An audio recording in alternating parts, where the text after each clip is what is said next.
കേജ്രിവാളിന്റെ ആത്മവിശ്വാസം തകർക്കാൻ ബിജെപിക്ക് ആയിട്ടുണ്ടെന്നുള്ള കാര്യത്തിൽ ഒരു സംശയമില്ല. 100%. അത് നന്നായി കേജ്രിവാളിന്റെ ആത്മവിശ്വാസം അല്ല തകർത്തത്, കേജ്രിവാളിനെ തന്നെയാണ് തകർത്തത്. കേജ്രിവാളിനെ തകർത്തു. കേജ്രിവാളിന് വീണ്ടും സിസോദിയ മുന്നിലായിട്ടുണ്ട് ജംഗ്പുരയിൽ. ഏറ്റവും പ്രധാനപ്പെട്ട വാർത്ത ഇപ്പോൾ എത്തുന്നത് മനീഷ് സിസോദിയ മുന്നിലായിരിക്കുന്നു എന്ന വാർത്തയാണ്. കരോൾ ബാഗിൽ 1658 വോട്ടിന് ദുഷ്യന്ത് ഗൗതം പുറകിൽ BJP. കരോൾ ബാഗിൽ 1600 ദുഷ്യന്ത് ദുബെ അല്ലല്ലോ, ദുഷ്യന്ത് ഗൗതം പിന്നിലായിരിക്കുന്നു. ദുഷ്യന്ത് ദുബെ ദേശീയ നേതാവാണ്. 1149 വോട്ടിന് അതിഷി വീണ്ടും പിറകിലായിരിക്കുന്നു. അതായത് ഇപ്പോൾ വീണ്ടും പിറകിലായിരിക്കുന്നു എന്നുള്ളതാണ്. അതിഷി ഇപ്പോഴത്തെ നിലവിലത്തെ ആം ആദ്മി പാർട്ടിയുടെ മുഖ്യമന്ത്രി, ദില്ലി മുഖ്യമന്ത്രി അതിഷി തന്നെ പിന്നിലാകുന്നു. മുഖം ആം ആദ്മി പാർട്ടിയുടെ ഇത്തവണത്തെ രാഷ്ട്രീയ സാധ്യതകൾ കൃത്യമായി പറയുന്നതാണ്. ആപ്പ് 30ലേക്ക് വളർന്നു, BJP 40ലേക്ക് ചുരുങ്ങി. ആപ്പ് 30ലേക്ക് വളർന്നു, BJP 40ലേക്ക്. നോക്കൂ, കോൺഗ്രസിന് ക്ഷീണം സംഭവിക്കുമ്പോൾ ആം ആദ്മി പാർട്ടിക്ക് ഉയർച്ച സംഭവിക്കും. മാത്രമല്ല 8 മണ്ഡലങ്ങളിൽ 500 വോട്ടിന് താഴെ കേട്ടോ. 18 മണ്ഡലങ്ങളിൽ ഞാനൊരു കാര്യം പറയട്ടെ. BJPയുടെ ഈ 40 സീറ്റിലുണ്ടല്ലോ, 30 സീറ്റില് ഒരു 1000-2000 വോട്ടിന് ലീഡ്. 18 സീറ്റുകളിൽ 1000-ന് താഴെയാണ്. ലീഡുള്ള പലതിലും 1000-ന് താഴെയാണ്. അപ്പം 1000-നും 18-8 26 മണ്ഡലങ്ങളില് 1000 വോട്ടിന് താഴെയാണ് ലീഡ്. അതുകൊണ്ടാണ് ഈ പറയുന്ന ചേഞ്ച്. 30 സീറ്റ്സ് BJPക്ക് കയ്യിലായി. 30 സീറ്റ്സ് ആയി. നമുക്ക് 2000-ൽ അധികം വോട്ടിന്റെ ഭൂരിപക്ഷത്തിൽ 30 സീറ്റുകളിൽ BJP ലീഡ് ചെയ്യുന്നു. 1000-ഓളം വോട്ടുകളുടെ ലീഡിൽ 10 സീറ്റുകളിലും ലീഡ് ചെയ്യുന്നു. ആം ആദ്മി പാർട്ടി 30 സീറ്റുകളിൽ ലീഡ് എടുത്തിരിക്കുന്നു.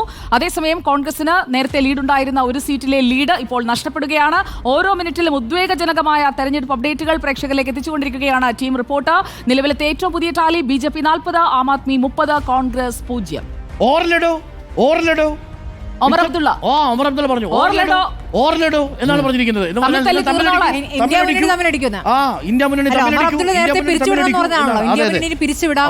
സ്റ്റേറ്റ്മെന്റ് ആണ് ഇപ്പോഴത്തെ പൊളിറ്റിക്കൽ സ്റ്റേറ്റ്മെന്റ്. ഓർലഡോ എന്ന സ്റ്റേറ്റ്മെന്റ് ആണ്. തമ്മിലടിക്കൂ. നിലവിൽ ആം ആദ്മി പാർട്ടി അപ്രത്യക്ഷമാവാൻ പോകുന്നു എന്നുള്ളതാണ്. ആം ആദ്മി പാർട്ടിയുടെ വോട്ട് ഷെയർ 43.21%. നിലവിലുള്ള കണക്കുകൾ പ്രകാരം ചെറുതല്ല. 43.21%. കഴിഞ്ഞ തവണത്തേക്കാൾ 11% വോട്ട് കുറവേ ഉള്ളൂ കേട്ടോ. അത് വലിയ കുറവല്ല, 11% കുറവാണ്. പക്ഷേ അത് സീറ്റായിട്ട് കൺവേർട്ട് ചെയ്തപ്പോൾ സംഭവിച്ചു. അവിടെയാണ് കോൺഗ്രസിന്റെ എത്രത്തോളം അല്ലെങ്കിൽ സ്റ്റെബിലിറ്റി നമ്മൾ നോക്കണം. ആം ആദ്മി പാർട്ടിക്ക് ലീഡുള്ള പലയിടങ്ങളിലും, അതായത് ഒരു സീറ്റ് കോൺഗ്രസുമായിട്ടാണ്, ഡയറക്ട് കോൺഗ്രസ് ആണ്. BJPക്ക് 20 സീറ്റുകളിൽ 3000-ന് മേലെ വോട്ടിന്റെ ലീഡ് ഇപ്പോൾ തന്നെയുണ്ട്. ഇതുവരെയുള്ള റൗണ്ടുകളിൽ 3000-ന് മേലെ ലീഡ് 20 സീറ്റുകളിൽ. 30 സീറ്റുകൾ എടുത്ത് നോക്കിക്കഴിഞ്ഞാൽ 2000-ന് മേൽ ലീഡുണ്ട്. മറ്റൊരു 10 സീറ്റ് മാത്രമാണ് BJPയുടെ കയ്യിലുള്ളതിൽ ഒരു സ്വിംഗ് വരാൻ സാധ്യത. അതായത് BJPക്ക് ഒരു 30 ഉറപ്പിക്കാം. ഇപ്പോൾ പ്രിയങ്ക ഗാന്ധി കണ്ണൂരിലെത്തിയ ദൃശ്യങ്ങൾ കൂടി നമുക്കൊന്ന് കാണാം. പ്രിയങ്ക ഗാന്ധി കണ്ണൂർ വിമാനത്താവളത്തിൽ എത്തിയിട്ടുണ്ട്. നമുക്ക് ആ ദൃശ്യങ്ങൾ കൂടെ നമുക്കൊന്ന് കാണാവുന്നതാണ്. ദില്ലിയിലെല്ലാം പ്രശ്നമാണ് എന്ന് കൂടി പറയാം.